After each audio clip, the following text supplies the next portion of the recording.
جس نے بغیر فاتحہ کے نماز پڑھی کہ اس کی نماز ناقص ہے۔ 3 مرتبہ آپ صلی اللہ علیہ وسلم نے فرمایا۔ ابو ہریرہ رضی اللہ سے عرض کیا گیا امام کے پیچھے بھی ہم نماز پڑھتے ہیں، اس وقت کیا کریں؟ حضرت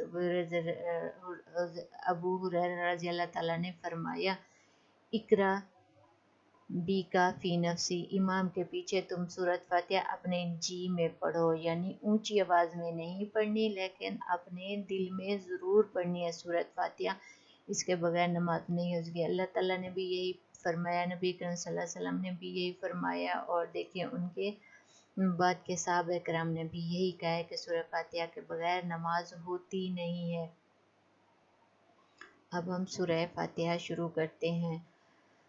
سب تعریفیں اللہ کے لیے ہیں جو تمام جہانوں کا پالنے والا ہے، بڑا مہربان نہایت رحم والا ہے، بدلے کے دن یعنی قیامت کا مالک ہے۔ الحمد میں اختصاص کے لیے یعنی تمام تعریفیں اللہ کے لیے ہیں یا اس کے لیے خاص ہیں، کیونکہ تعریف کا اصل مستحق سزاوار صرف اللہ تعالیٰ ہی ہے۔ کسی کے اندر کوئی خوبی حسن کمال ہے تو وہ بھی اللہ تعالیٰ کا پیدا کردہ ہے، اس کے لیے حمد تعریف کا مستحق بھی وہی ہے۔ اللہ، یہ اللہ کا ذاتی نام ہے، اس کا استعمال کسی اور کے لیے جائز نہیں ہے۔ الحمدللہ یہ کلمہ شکر ہے جس کی بڑی فضیلت حدیث میں آئی ہے۔ ایک حدیث میں لا الہ الا اللہ کا تذکری نفسی وغیرہ صحیح مسلم اور نسائی کی روایت میں ہے، میزان کو بھر دیتا ہے۔ اس لیے ایک اور حدیث میں آتا ہے کہ اللہ سب کو پسند فرماتا ہے کہ ہر کھانے پر اور پینے پر بندہ اللہ کی حمد کرے، صحیح مسلم۔ اللہ تعالیٰ کے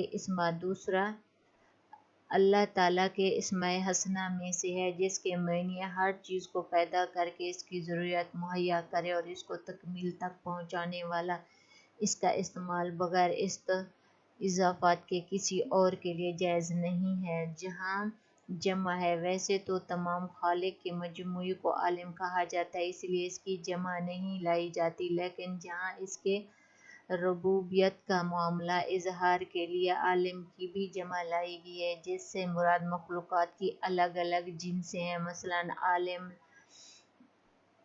ملائکہ، ہوش وغیرہ۔ ان تمام مخلوقات کی ضرورتیں ایک دوسرے سے قطعاً مختلف لیکن سب کی ضرورت ان کے احوال اظراف جس کے مطابق مہیا فرماتا ہے۔ اللہ تعالیٰ ہر کسی کی ضرورت مختلف ہے لیکن سب کو اللہ تعالیٰ جیسے فرشتوں کی، ملائکہ کی، ہر کسی کے، لیکن اللہ تعالیٰ ہر کسی کو اس کی ضرورت کے مطابق دیتا ہے۔ سب کی ضرورت ان کے احوال اظراف طباع اور اجسام کے مطابق مہیا فرماتا ہے۔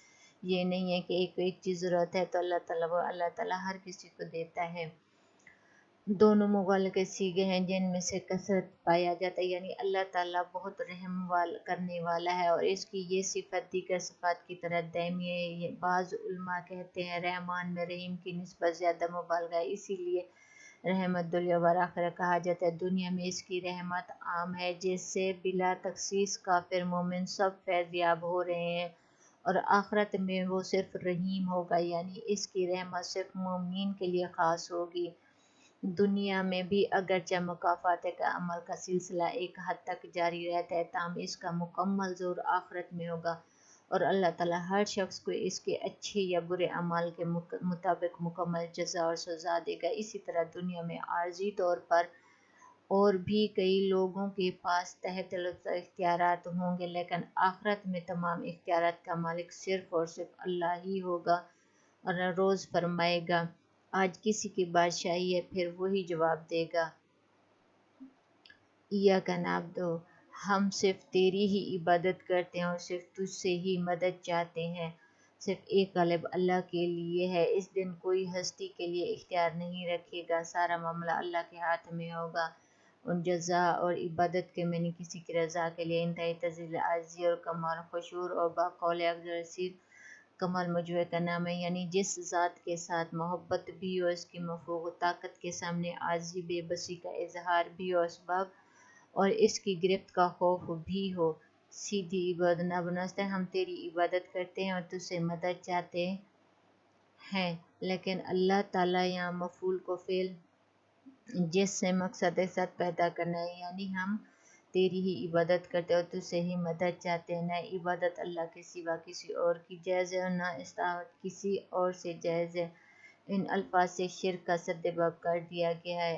جیسے لوگ شرک کرتے ہیں اللہ کے علاوہ کسی کی فلاں کی نفل، کچھ لوگ ہوتے ہیں یہاں مجھے ایک وجہ دے گے کہ نیت کرتے ہیں تو کہتے ہیں نفل۔ حضرت عائشہ بی بی رضی اللہ تعالیٰ عنہا کی اور سنت جو ہے، میں خود بھی بچپن میں یہی کرتی تھی، یہ کہتے ہیں ہم اہل سنت ہیں، تو کہتے ہیں سنت نبی کریم صلی اللہ علیہ وسلم کی، تو ادھر اللہ تعالیٰ نے صاف کہا ہے کہ صرف عبادت اللہ تعالیٰ کے لیے ہوتی ہے، اس کے علاوہ ہم کسی کی کریں گے تو وہ شرک ہے۔ لیکن جن کے دلوں میں شرک کا روگ رہ پا گیا ہے، وہ افغانستان میں فرق کو نظر انداز کر کے عوام کو مغالطے میں ڈال دیتے ہیں۔ جو شرک جن کے دل میں ہو چکا ہے، اللہ تعالیٰ نے جن کے دلوں کو بند کر دیا ہے، تو وہ عوام کو بھی غلط راستے پر لگاتے ہیں اور کہتے ہیں کہ دیکھو ہم بیمار ہو جاتے ہیں تو ڈاکٹر سے مدد حاصل کرتے ہیں، بیوی سے مدد چاہتے ہیں، ڈرائیور دیگر انسانوں سے مدد کی طلب ہوتی ہے۔ اس طرح وہ باور کراتے ہیں کہ اللہ کے سوا اوروں سے مدد مانگنا بھی جائز ہے۔ اب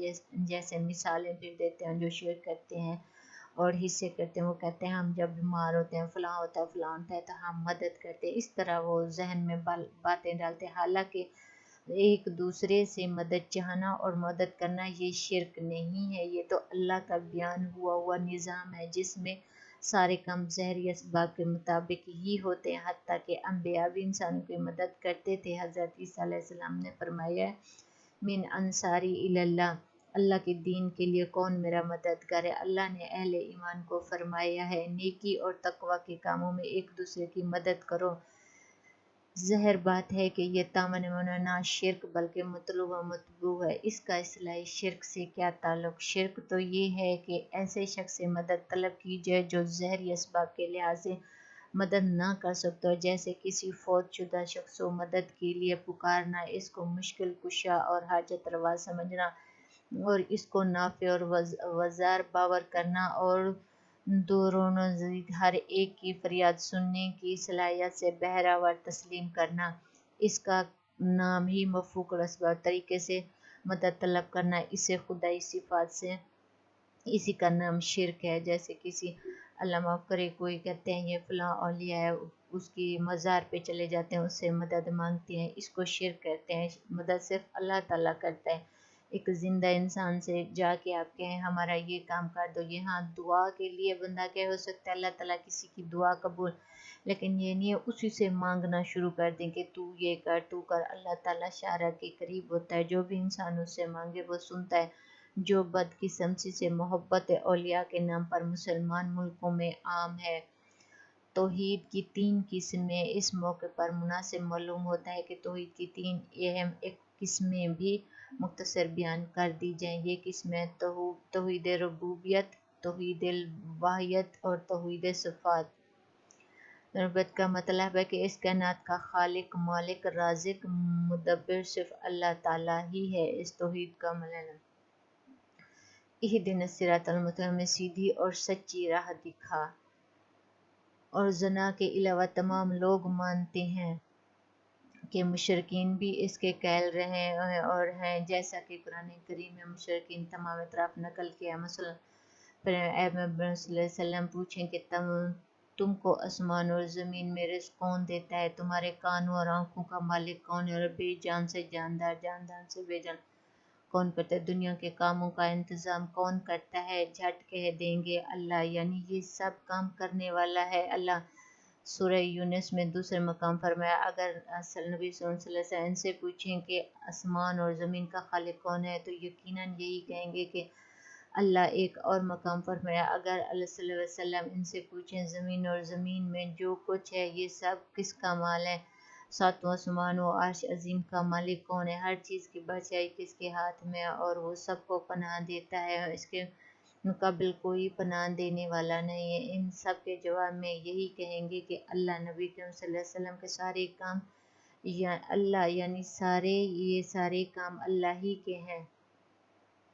توحید یہ ہے کہ عبادت کے تمام اقسامات سے اللہ تعالیٰ عبادت اور ہر وہ کام جو کسی مخصوص ہستی کی رضا کے لیے یا اس کی ناراضی کے خوف سے کیا جائے۔ اسی لیے نماز، روزہ، حج، زکوٰۃ صرف یہی عبادت نہیں ہے بلکہ کسی مخصوص ہستی سے دعا التجا کرنا، اس کے نام کی نظر و نیاز دینا، اس کے سامنے دست بتا کھڑا ہونا، اس کا طواف کرنا، اس سے تمام خوف رکھنا وغیرہ بھی عبادت میں ہے۔ توحید روایت یہ ہے کہ جیسے کسی کے سامنے جاتے ہاتھ باندھ کے کھڑے ہو جائے، اس سے یہ کہیں کہ یہ کام کر دے گا، یہ کام کر دے، اس سے کہنا یہ دعا، یہ سب چیزیں بھی عبادت میں آتی ہیں۔ صرف یہ سب امیدیں اللہ تعالیٰ سے رکھیں۔ توحید وحدت یہ ہے کہ یہ تمام کام صرف اللہ تعالیٰ ہی کے لیے کیے جائیں۔ قبر پرستی مرض میں مبتلا عوام خواص توحید وحدت میں شرک کا ارتکاب کرتے ہیں۔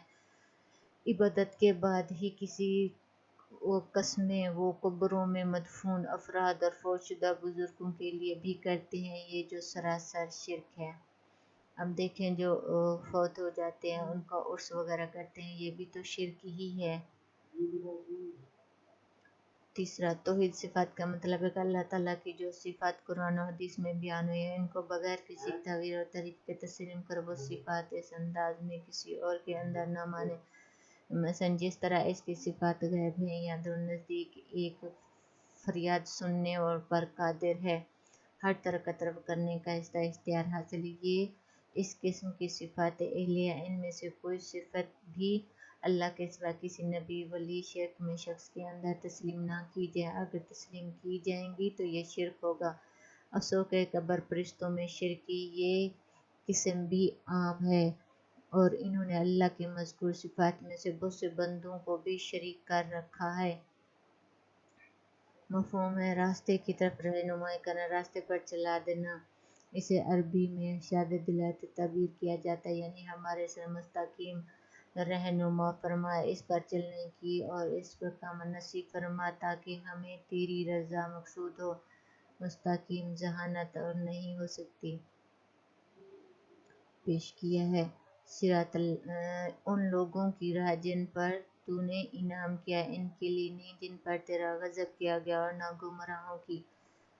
اب یہ صراط مستقیم وضاحت ہے کہ سیدھا راستہ وہ ہے جس پر وہ لوگ چلیں جن پر تیرا انعام ہوا ہے، یہ علاوہ انبیاء اور صدیق جیسا کہ سورہ نظم ہے، جو اللہ اور اس کے لیے رسول صلی اللہ علیہ وسلم کی اطاعت کرتے ہیں اور قیامت کے روز ان لوگوں کے ساتھ ہوں گے جن پر اللہ نے انعام کیا، نبیاء یعنی صرف ان لوگوں کی رفاقت بھی خوب ہے۔ اس آیات میں یہ بھی وضاحت کر دی گئی ہے کہ انعام یافتہ لوگوں کا یہ رستہ اطاعت الہی، اطاعت رسول کا رستہ ہے، نہ کوئی اور رستہ۔ بعض روایات میں سے ثابت ہوا ہے کہ جن پر اللہ کا غضب ہوا مراد یہی ہے۔ گمراہوں سے مراد انصاری اور مفسرین کے درمیان کوئی اختلاف نہیں ہے۔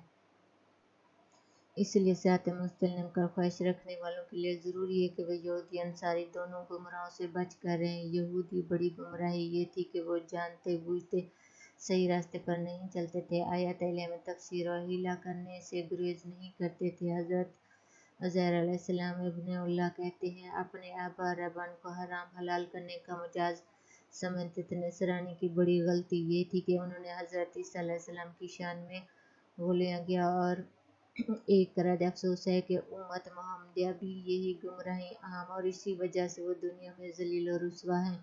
اللہ تعالیٰ نے ضلالت کے گڑھے سے نکالے تاکہ ادبار نسبت سے بڑھتے ہوئے سائے سے وہ محفوظ رہ سکتے۔ سورۃ فاتحہ کے آخر میں آمین کہتے نبی کریم صلی اللہ علیہ وسلم نے بڑی تاکید اور فضیلت بیان فرمائی، اس لیے امام مقتدی ہر ایک کو آمین کہتے۔ نبی کریم صلی اللہ علیہ وسلم جہر نمازوں میں اونچی آواز سے آمین کہا کرتے تھے اور صلی اللہ علیہ وسلم بھی حتیٰ کہ مسجد گونج اٹھتی تھی۔